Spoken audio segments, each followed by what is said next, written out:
football, I believe they would call me a dual threat today. It's fun though.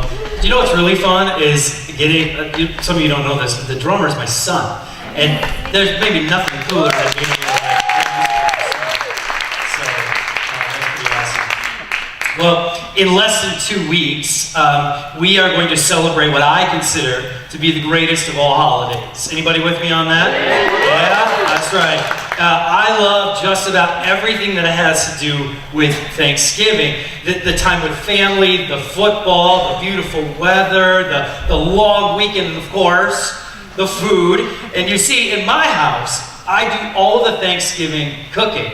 Believe it or not, I am the chef on Thanksgiving Day. In fact, I've already begun to plan out the Thanksgiving meal that's about to happen in a little under 2 weeks. We have this set of family favorites that we've created over the last number of years, and then I'll try to add 1 or 2 new things to try. And as my family will attest, it is a pretty righteous meal. I mean, and just check out the t-shirt too. Can we just admire the t-shirt for a second?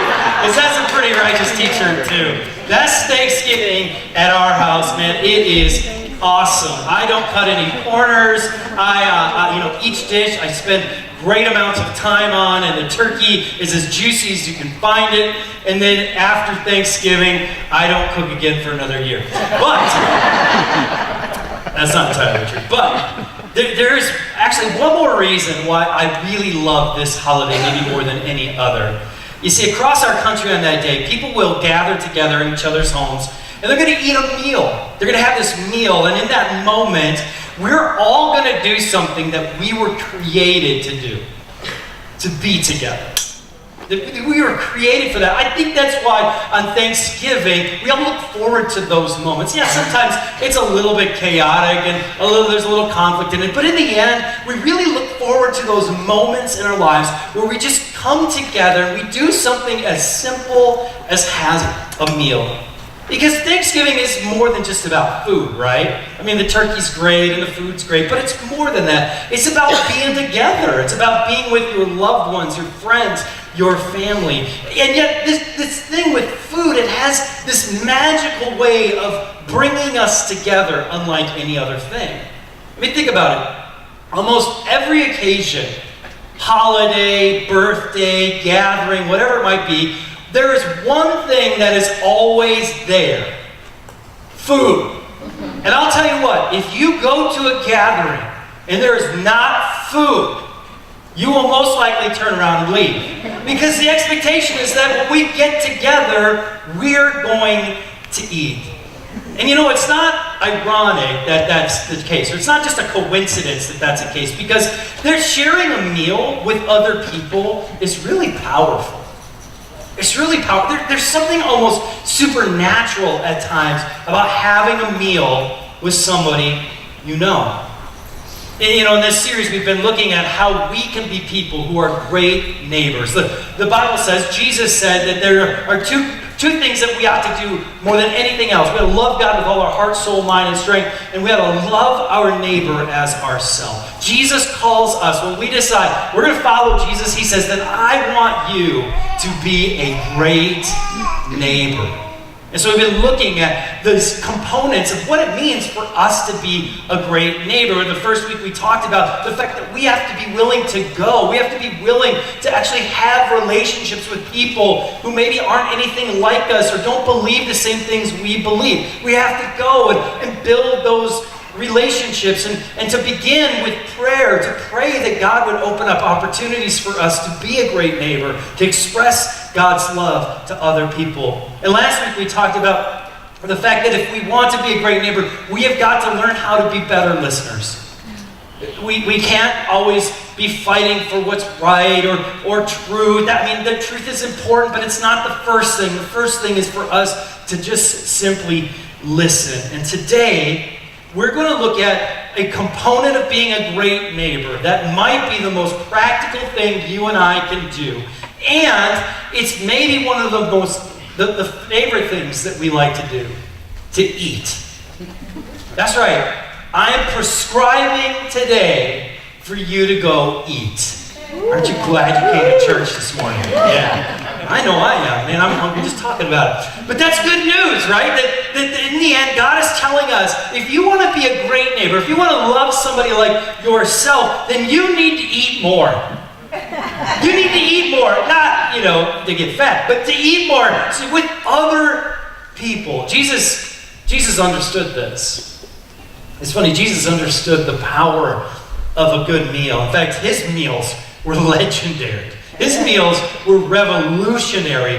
We talk a lot about Jesus' teachings and Jesus' miracles, but today we're going to talk about one of his meals. And I'm telling you this, if we get this, we have the same power that lives in us, that lived in Jesus when he had this kind of a meal. It is revolutionary. It is powerful to see a meal in the same way that Jesus did, because he knew something about having a meal with other people. He knew that oftentimes it is food. Food is a great way to other people's hearts.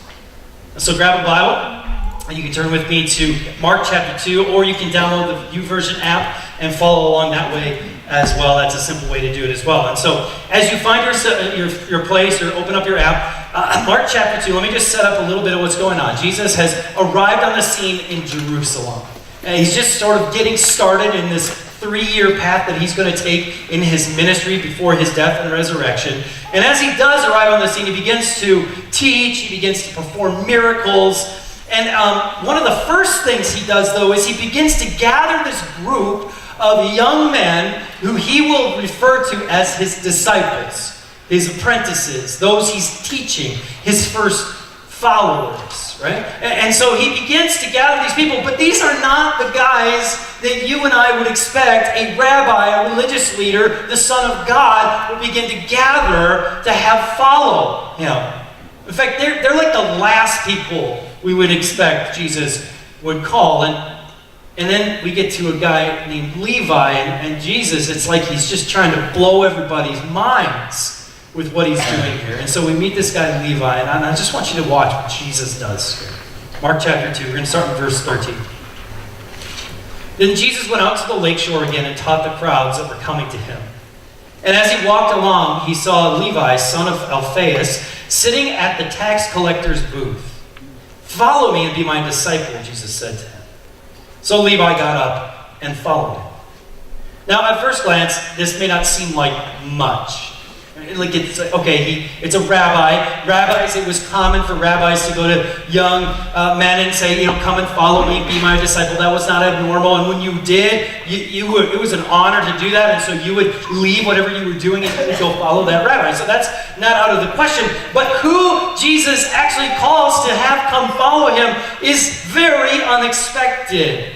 I mean, this is a tax collector who Jesus is calling to follow him. He's calling him to be his close friend, to be his confidant, to be his disciple. And here's the deal. Tax collectors in the first century were as crooked as they get.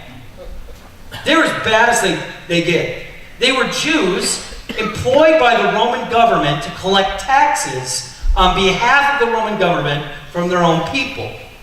Right? So keep in mind, the Jews are overrun by the Romans. They are being, under their control. And now these guys decided, well, I'll work for the Roman government and collect taxes from my own family and friends. But it got worse. You see, the Romans didn't really care how much money they collected as long as the Romans got what they deserved. And so they actually encouraged tax collectors to make a living, to be able to sort of skim the top a little bit, charge a little bit more, and then you can have the extra. Well, that's a slippery slope.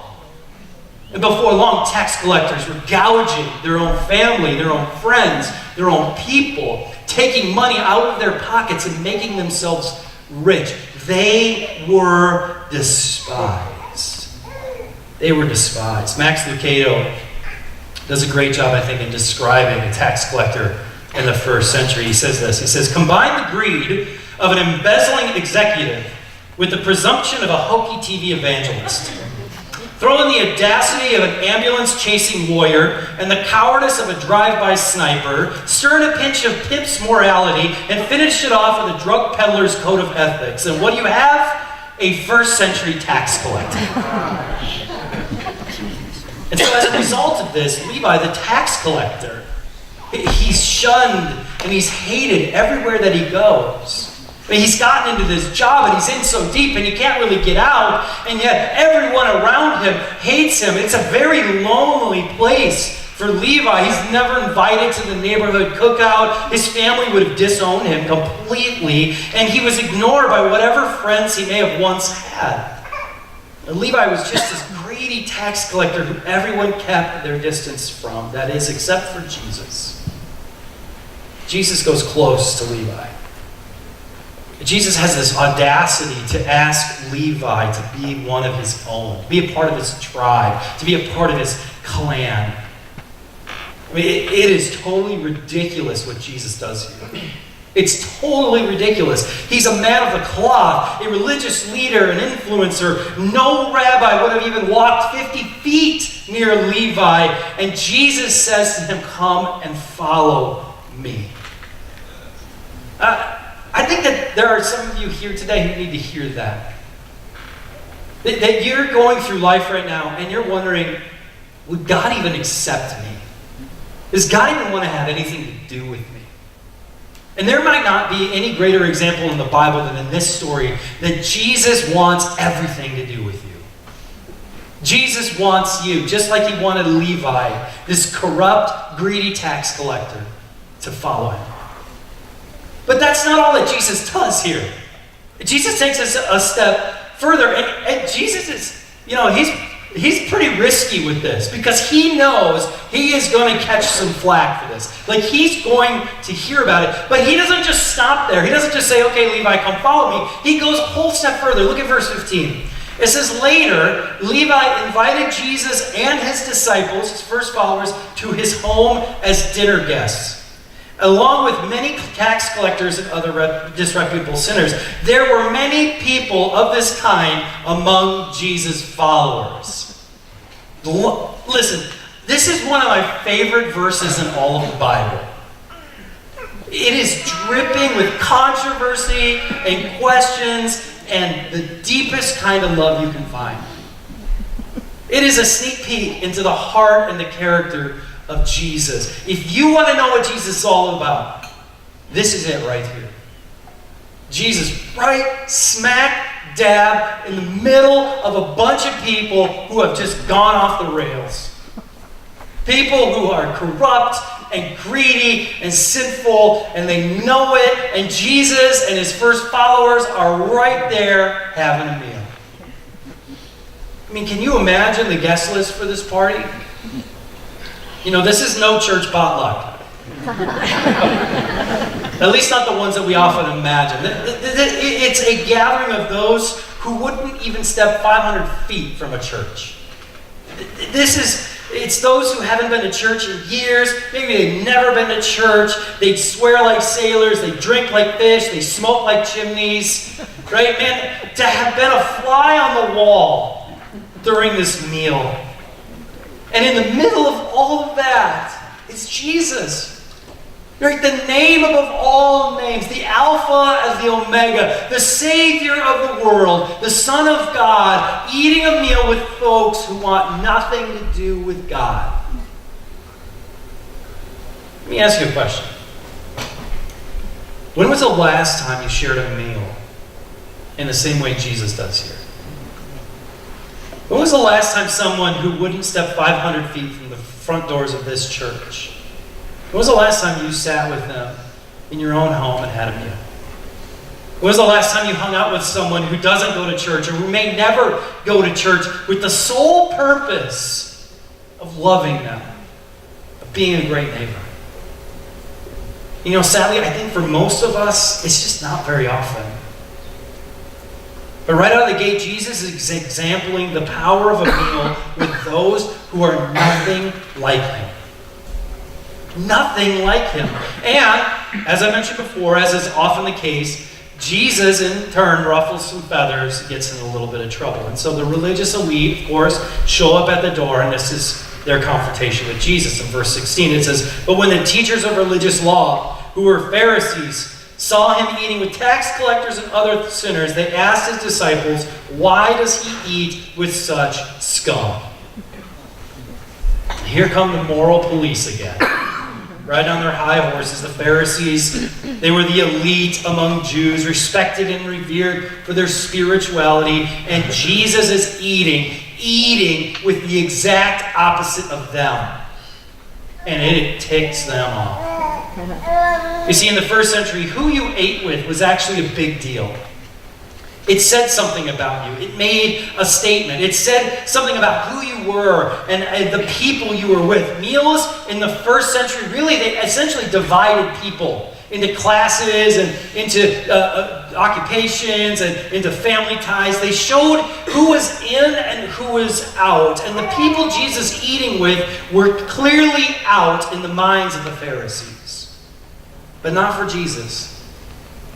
Not for Jesus. You know, interestingly, the word Pharisee means separated one, which is a good name for them. They really were after trying to be separated from the rest of the world in any way, shape, or form that they can. 613 commandments they were trying to follow perfectly. And so they kept their distance from anyone or anything that might corrupt them or steer them the wrong way. Their mindset was to be withdrawn from the scum of the earth and let them go to hell where they belonged. But in the process, they totally missed the boat on who God really is and what He really wants to do.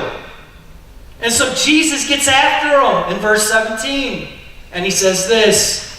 When Jesus heard this, He told them, and man, I wish I was this quick. You know, when people say something to me, I was like, I wish I was Jesus quick with my words, but He is quick. He says, healthy people don't need a doctor, sick people do. I've come to call not those who think they're righteous, but those who know they're sinners. That's all right. Just hear this hush. You know, the story just kind of ends. It's like the Pharisees just, You know, Jesus made it really clear in that statement that His priority was the sick. It was the scum, as the Pharisees called them. He hung with them not because He liked sin and sickness, but because He loved making people well. He loved making people well. I want you to just think for a second. When it comes to who you hang out with, are you more like the Pharisees? Or are you more like Jesus? When you think of the people that you commonly eat meals with and spend time with, are they the Levi's of the world? Is anyone in your sphere of influence a Levi of the world? Do you have people in your life who wouldn't come 500 feet from the doors of this church? Do you spend time with people who are like those in this story? Because if we're staying in our holy little huddles and we're hanging out with our church friends and we're ignoring those who don't know Jesus, then we're no better than the Pharisees. We're no better than the Pharisees. We are missing the boat. We need to open our eyes to see people the way that Jesus saw them. The Pharisees saw those far from God as scum. Scum of the earth. People I don't even want to associate with. And Jesus saw them as friends. Jesus saw them as friends. We need to see our neighbors in the same way, especially those who don't know Jesus. You know, Jesus loved it was amazing what Jesus did and who He ate meals with in the first century. And we ought to take on those same eyes, that same perspective, right? That everybody matters to Jesus. Man or woman, gay or straight, Republican or Democrat, Christian or Muslim, black or white, illegal immigrant or citizen, Cardinals fan or normal person. That's for you, Tyler. They all matter to Him. Every single one of them. You know, it's so easy, isn't it, to divide? It's so easy to be like, I'm not going to hang out with that person. Or I'm not going to eat with that person. And we don't say it like the Pharisees say it, but our actions say it. That we're basically saying they're scum. And I don't want to associate with that kind of a person. I mean, this is a real hard test for us, I think, as followers. Are we willing to sit down and have a meal with people who are nothing like us? Who are nothing like us, who maybe don't even know one story in the Bible, or don't even know who Jesus is, are we willing to be like Jesus in that way? Because here's the deal, if we don't, then we're no better than the Pharisees. But if we do, then guess what? It has the power, that meal has the power to actually change lives. We say here we want to be a thriving community of changed lives, changing lives. That we've been changed by the power of God's Spirit. And because of that, we want to be in the business of doing everything we can to allow other people to know that their lives can be changed by Jesus too. And you know what? I think oftentimes it starts around a table. Having a meal with people. You know, later I love this, Jesus would actually quote the Pharisees about what they were saying about him. And this is what he quotes that they're saying about him. He says, they've been calling me a glutton and a drunkard and a friend of tax collectors and other sinners. And you know what? They're kind of right. Probably not about the glutton and the drunkard thing, but a friend of tax collectors and other sinners. I think Jesus was pretty proud of that. Yeah. Yeah, I'm pretty proud of that. And he actually, as he's describing that, he's almost poking fun at them. Like, you're actually saying exactly what I want you to say about me. I'm so happy that you call me that. You know, meals mattered to Jesus. Jesus knew there was incredible power in them and took every opportunity to share a meal with those who needed to be heard and loved and cared for. And I'm afraid in our first 21st century American church, we have lost the art of having a meal with our neighbors. We've lost the art of it. We say we're too busy, or we don't, our house is too messy, or we can't cook, and we have an endless supply of excuses why we could never have a meal with people that we know, or that are neighbors, or that people don't know, who don't go to church or don't know Jesus. And the thing is, like, you can take all of those excuses and pile them all up, and you're just going to hear Jesus saying, you can do this. You can do this. You have the time. You don't need a Martha Stewart house and meal. You can order pizza or pick up Chinese. Just invite them over. Share a meal. Have a laugh. Eat together. You can do this. I just hear Jesus saying, like, you can do this. I need you to do this. They need you to do this. One of the greatest meals I ever had was over a burrito at Taco Bell. Like, you can do this. Not because of the food, by the way. That was sketchy. But the rest of it was really good. This is where the mission of God begins. In the dining room, in the kitchen, around the table. The mission to see lives changed by Jesus begins while eating chicken wings and burgers. And that same mission, it begins there every time for us. You don't have to go on a mission trip to India to accomplish what Jesus set out to do. Just go to Fry's or Costco and buy some food and invite some people over and have a simple meal and listen and talk and laugh and just simply let them know you care. There is incredible power in that. And when you're doing that, you're letting them know you matter. You matter. You begin to see them as God sees them. In this series, we've been using this acronym BLESS, B-L-E-S-S, to keep these 5 key sort of components together as memorable for us as we consider what it means for us to be a great neighbor. And each letter is one of those 5 key components. And we started with the letter B, which is to begin with prayer. Right? We want to be praying for our neighbors and praying for opportunities that we can be a great neighbor. L, which was to listen with care. We want to be quick to listen. We want to be slow to speak. How many of you practiced that this week? Anybody practice that this week? Yeah, it's tricky. But we want those who know, we know that we care about them and that we care about what they have to say and who they are. And then today we're looking at the E, which is just simply to eat together. That we want to hang out with the people that Jesus hung out with. Right? We want our neighbors in our homes sharing a meal, sharing a story. It's no coincidence, I don't believe, that in the next 2 months, you're going to have incredible opportunities to practice this. Starting with Thanksgiving, maybe, but even beyond that. You're going to get invited to parties. You may have a party. You can invite someone over for a meal. You can, hang out with your neighbors. And so I want us collectively to commit to doing this for the next 6 weeks sometime.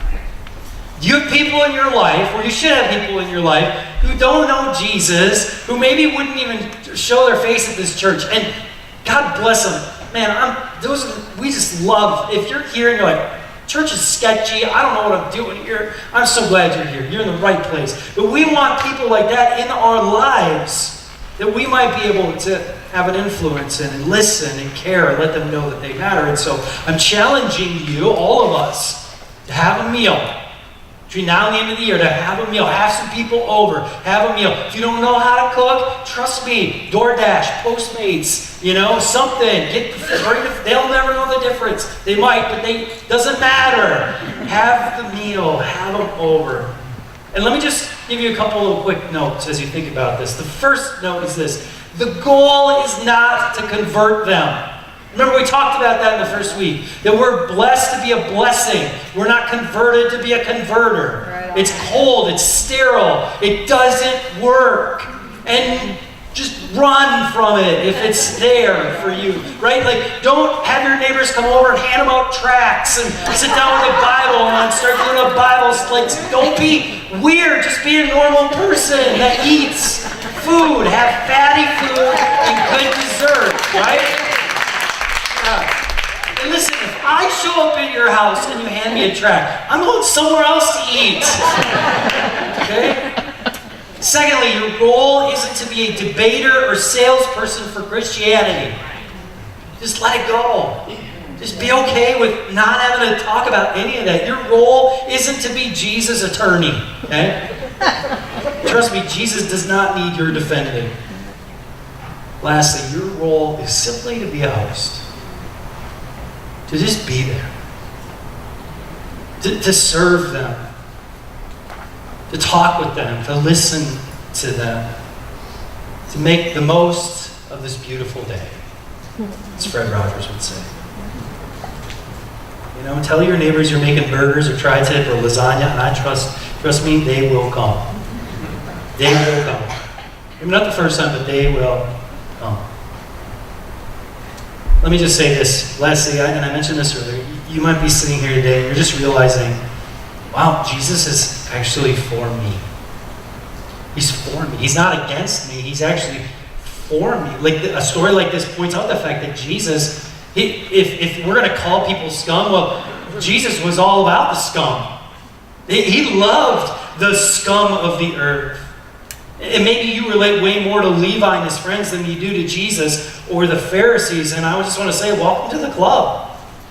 Like, we're all in that boat together. We all come in here broken in need of a Savior, of Son of a God. And just as Jesus shared a meal with Levi and his friends, I'm telling you, he wants to do the same with you. He is a doctor for the sick. He is in the business of making people well, spiritually well. In fact, if you just look around, we all in here are his patients.